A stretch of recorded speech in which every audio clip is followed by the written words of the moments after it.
Dans les Saintes Écritures, le symbole de l'alliance qui prouve qu'un homme est marié à une femme, ce n'est pas un objet matériel. Alléluia.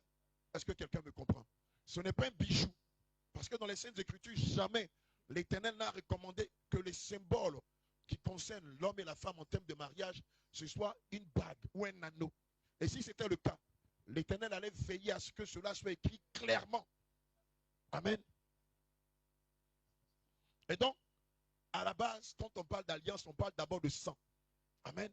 Ensuite, on parle d'un engagement verbal. Alléluia. Or, lorsqu'on lit Genèse 2, versets 22 à 24, vous allez voir le type d'alliance que le Seigneur a demandé de matérialiser ou à matérialiser entre l'homme et la femme. Amen. Genèse 2, verset 22. Oui. L'Éternel Dieu forma une femme. Oui. De la côte qu'il avait prise de l'homme. On met une pause là. Qu'est-ce que l'Éternel Dieu a fait? Alléluia. Il a tiré de la côte de l'homme une femme. Donc on voit ici, soit versé. Amen. L'Éternel a veillé à ce que du sang soit versé. Pour que l'homme, pardon, pour que la femme soit tirée de l'homme, il a fallu d'abord que du sang versé. Comme Christ va verser son sang à la croix pour la rédemption de nos péchés et pour le salut de nos âmes. Et donc on voit parfaitement qu'ici, cette alliance n'est pas matérialisée par un objet, mais est matérialisée par le sang qui était versé. Alléluia. Donc voici le premier type d'alliance que l'Éternel va tisser entre l'homme et la femme. Gloire à Jésus. Allons-y. Et il l'amena vers l'homme. Ensuite, il va faire quoi? Et il l'amena vers l'homme. Oui. Et l'homme dit, oui, voici, oui, cette fois-ci, oui, celle qui est os de mes os. On va parler ici de quoi? Continue. Et chair de ma chair. Et ici, ça devient quoi? Un engagement de verbe.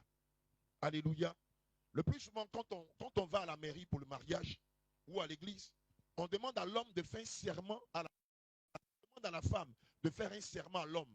C'est ce qu'on va appeler l'engagement sacré. Je te fais la promesse de t'être fidèle, de te respecter, de t'aimer, de te chérir, de t'assister, de te soutenir jusqu'à ce que la mort nous sépare. Engagement de verbe. Alléluia. Amen. Et vice versa. La femme aussi va prendre un engagement sacré vis-à-vis de l'homme. Engagement de fidélité, de respect, engagement d'intercession, de soutien. Alléluia. Engagement d'être soumise à son homme. Amen. Donc ici, après l'engagement de sang ou l'alliance de sang, on rentre dans une alliance de verbe. Amen.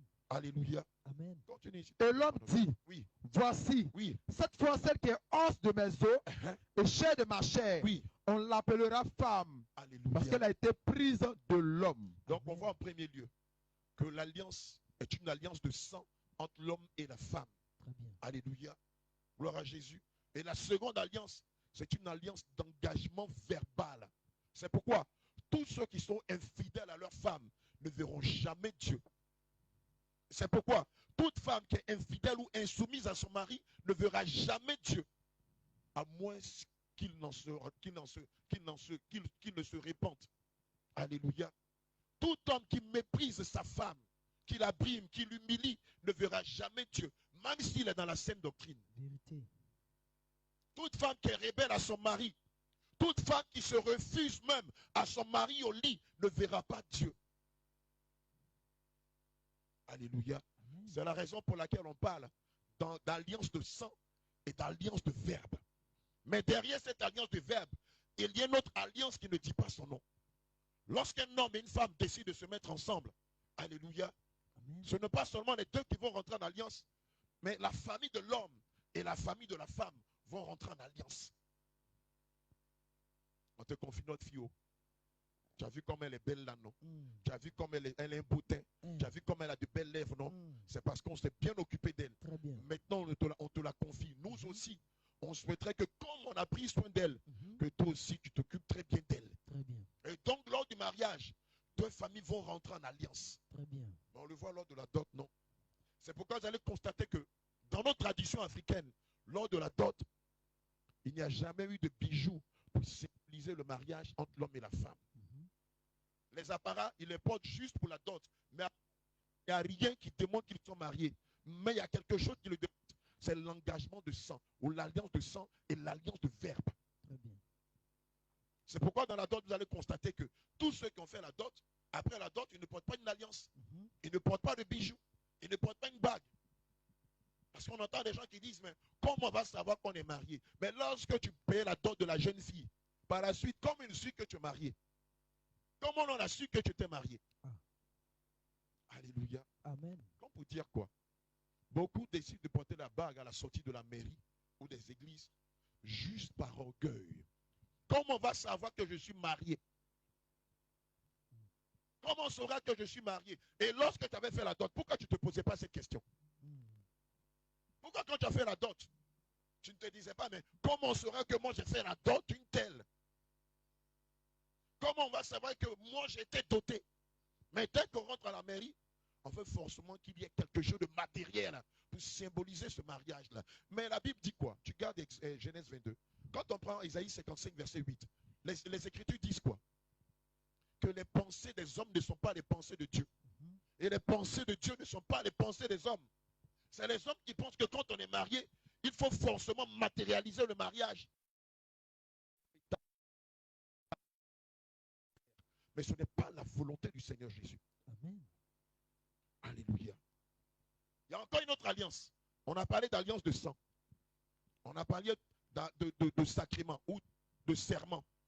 On a parlé aussi d'alliance entre les deux familles. Allons-y. Au verset 24. Oui. C'est pourquoi Oui. l'homme quittera son père et sa mère et s'attachera à sa femme. C'est un autre engagement. Et ils deviendront une seule chair. Avant d'avoir le désir de se marier, le Seigneur recommande quelque chose de profond à l'homme. Il doit faire quoi? Il doit quitter son père et sa mère. Donc il doit quitter le toit de son papa et de sa maman, de peur que son couple ne soit sous la malédiction parentale. C'est pourquoi dans le réveil, quand un jeune homme nous parle de mariage, quand un jeune monsieur nous parle de mariage, tu travailles. Ils vont te demander ça le jour de la dot. C'est clair. Celui qui a la prétention de marier notre fille, il fait quoi dans la vie? Non, il parle en langue. Il prophétise.